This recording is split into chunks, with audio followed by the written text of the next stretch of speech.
이재명 자제 주문부터 트럼프 호르무즈 압박, 환율 1,500원 돌파, 유가 비상, WBC 결승까지 3월 17일 한눈에 정리. 여러분 안녕하세요. 해몽성입니다. 오늘도 아침부터 가장 복잡한 뉴스들만 쏙쏙 뽑아서 한 번에 정리해 드리겠습니다. 시작하기 전에 짧게 부탁 하나만 드릴게요. 구독, 좋아요, 알림 설정 해두시면 매일 아침 정신없이 쏟아지는 이슈들 훨씬 편하게 따라오실 수 있습니다. 자, 오늘 2026년 3월 17일 화요일 간추린 아침 뉴스는 진짜 한마디로 정리하면 국내 정치도 뜨겁고 중동은 더 뜨겁고 시장은 그 열기를 그대로 맡고 있는 날입니다.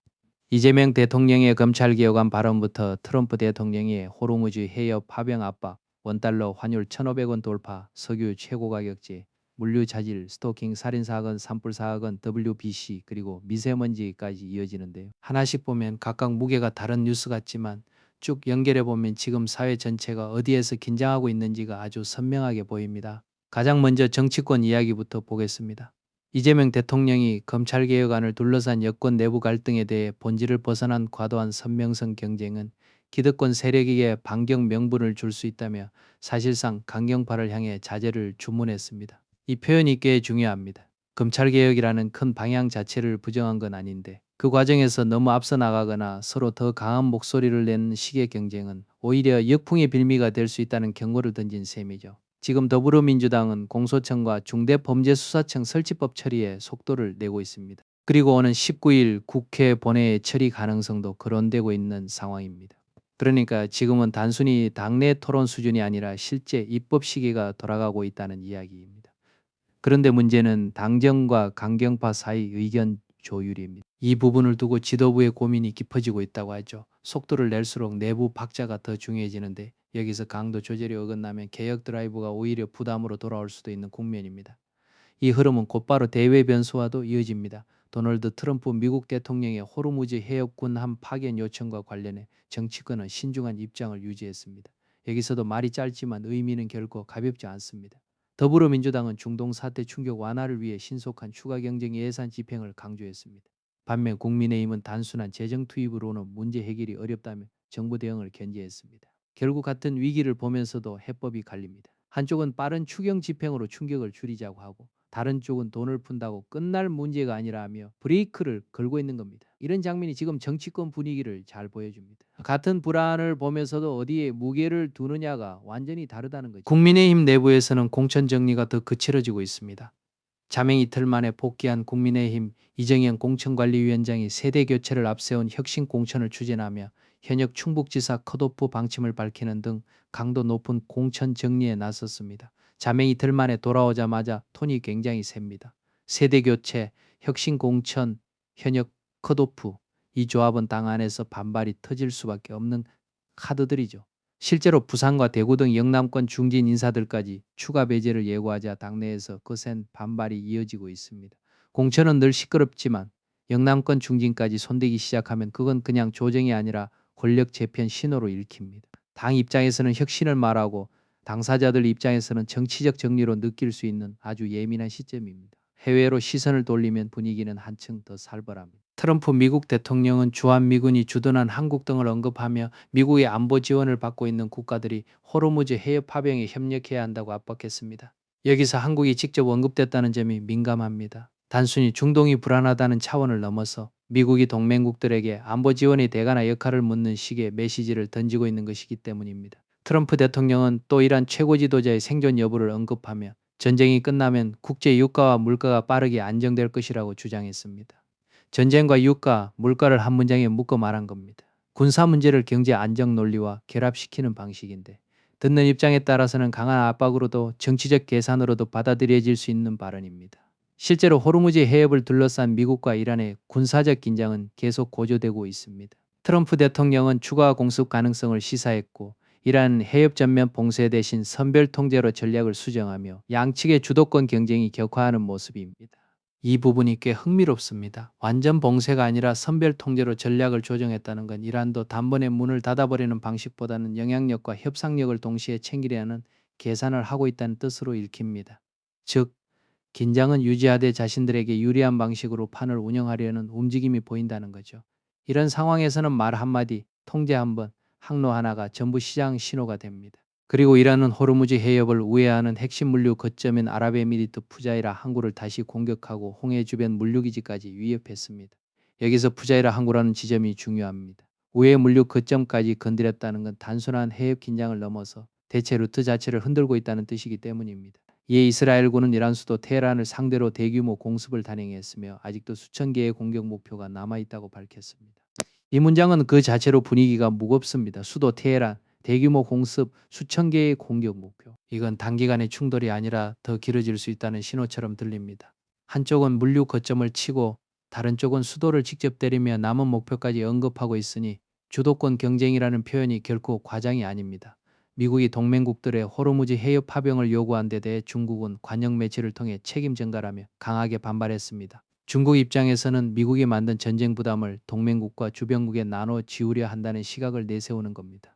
다만 트럼프 대통령이 중국 방문 연기를 언급하며 압박하자 중국 정부는 공식 대응 수위를 일정 부분 조절하는 모습을 보였습니다. 여기서도 미묘한 줄다리기가 보입니다. 말은 세게 하지만 실제 대응의 톤은 조금 낮추는 장면입니다. 국제정치는 늘 이런 식입니다. 공식 반발은 분명히 하되 상대의 추가 압박 카드도 계산하면서 수위를 조절하는 거죠. 그런데 시장은 또 아주 재빠르게 반응합니다. 중동 긴장이 다소 완화될 수 있다는 기대가 나오면서 뉴욕 증시 세대 지수는 일제히 상승했습니다. 인도와 파키스탄, 중국 선박들이 호르무즈 해협을 통과한 사실이 확인되며 국제 유가도 모처럼 하락하며 안정세를 보였습니다. 참 시장이라는 게 그렇습니다. 해협을 지났다는 사실 하나가 전쟁 기사 몇 줄보다 더 큰 안도감을 줄 때가 있습니다. 실제로 운항이 되고 있다는 신호는 곧바로 공급 공포를 누그러뜨리니까요. 다만 이 안정이 완전한 평온을 뜻하는 건 아닙니다. 잠깐 숨 돌리는 구간일 뿐 리스크 자체가 사라졌다고 보긴 어려운 상황입니다. 그 불안은 외환시장에서 아주 선명하게 드러났습니다. 중동 전쟁 여파로 국제 유가가 상승하면서 원달러 환율이 장중 1,500원을 돌파해 금융위기 이후 17년 만에 최고 수준을 기록했습니다. 숫자 하나가 주는 체감이 상당하죠. 1,500원 돌파, 그리고 금융위기 이후 17년 만에 최고 수준. 주간거래 종가 역시 1,497.5원까지 올라 외환시장 불안이 커지고 있습니다. 장중만 튄 게 아니라 마감도 높은 수준에서 형성됐다는 점이 부담입니다. 기업들 입장에서는 수입 단가 계산이 복잡해지고 투자자 입장에서는 환율 변동성이 그대로 심리 압박이 되고 일반 시민들에게도 물가 부담으로 연결될 가능성이 커집니다. 국내 생활에서는 기름값이 가장 먼저 피부에 닿습니다. 정부가 정유사의 공급과의 상한을 두는 석유 최고가격제를 시행하면서 국내 기름값은 소폭 하락했지만 시민들의 체감 부담은 여전히 큰 상황입니다. 숫자가 내려가도 체감이 따라오지 않을 때가 있죠. 특히 최근처럼 뉴스에서 유가와 환율 이야기가 계속 나오면 실제 가격표보다 심리적 부담이 더 커지기도 합니다. 중동 사태 이후 서울 지하철 이용객이 늘고 도로 교통량이 줄어드는 등 소비 행태 변화도 나타나고 있습니다. 이 대목이 굉장히 현실적입니다. 사람들이 바로 움직이고 있다는 뜻이죠. 차를 덜 쓰고 지하철을 더 타고 생활 습관이 변하고 있는 겁니다. 전쟁 뉴스가 멀리 있어 보여도 출근 방식과 소비 습관은 이미 영향을 받고 있다는 이야기입니다. 중동 전쟁 장기화 가능성에 대비해 정부가 고유가 대응을 위한 추가 경쟁 예산 편성을 추진하고 있습니다. 이달 말 국회 제출을 목표로 최대 20조 원 규모가 거론되고 있습니다. 이건 단순한 검토 수준을 넘어 상당한 규모의 정책 대응이 논의되고 있다는 뜻입니다. 최대 20조 원이라는 숫자가 주는 무게도 큽니다. 고유가가 길어질 경우 물가, 물류, 교통, 서민 부담, 산업 비용까지 한꺼번에 흔들릴 수 있으니 선제적으로 버팀목을 만들겠다는 구상으로 보입니다. 다만 추경은 늘 속도와 효과, 재정 건전성 논쟁이 같이 따라붙는 만큼 앞으로 국회 논의 과정도 만만치 않아 보입니다. 물류 쪽은 더 직접적입니다. 호르무즈 해협을 지나는 선박 운항이 사실상 중단되면서 글로벌 물류 차질이 확대되고 있습니다. 해상 운임까지 급등해 중동 지역으로 수출하던 국내 기업들의 부담도 점점 커지고 있습니다. 수출 기업 입장에서는 이게 진짜 골치 아픈 문제입니다. 선박이 막히면 일정이 밀리고 운임이 뛰면 비용이 불어나고 결국 납기와 수익성이 동시에 흔들립니다. 게다가 글로벌 물류 차질은 특정 기업 하나만의 문제가 아니라 산업 전반에 연쇄적으로 번질 수 있어서 더 민감합니다. 뉴스 한 줄로 읽고 지나가기엔 현장의 압박이 꽤 클 수 있습니다. 여행 비용도 들썩이고 있습니다. 국제 유가 상승 영향으로 다음 달 국제선 항공권에 붙는 유류 할증료가 3배 이상 오를 전망입니다. 3배 이상이라는 말만 들어도 여행 계획 세운 분들 한숨이 나올 수밖에 없죠. 다만 석유 최고가격제 시행 이후 국내 주유소 휘발유와 경유 가격은 나흘째 하락세를 이어가고 있습니다. 여기서 포인트는 엇갈리는 체감입니다. 국제선 유류할 증료는 오를 전망인데 국내 주유소 가격은 나흘째 내려가는 흐름이라는 거죠. 같은 육아 이슈인데도 적용되는 속도와 방식이 다르다 보니 시민들은 혼란스러울 수 있습니다. 그래서 지금은 숫자만 보는 게 아니라 어디에 붙는 비용인지도 같이 봐야 합니다. 사회 뉴스로 넘어가겠습니다. 경기 남양주에서 스토킹 끝에 전 연인을 살해한 40대 남성이 범행 이틀 전부터 피해자 직장 주변을 미리 답사한 정황이 확인됐습니다. 이건 정말 무겁고 안타까운 사건입니다. 우발적 범행이 아니라 사전에 움직임이 있었다는 정황이 드러난 겁니다.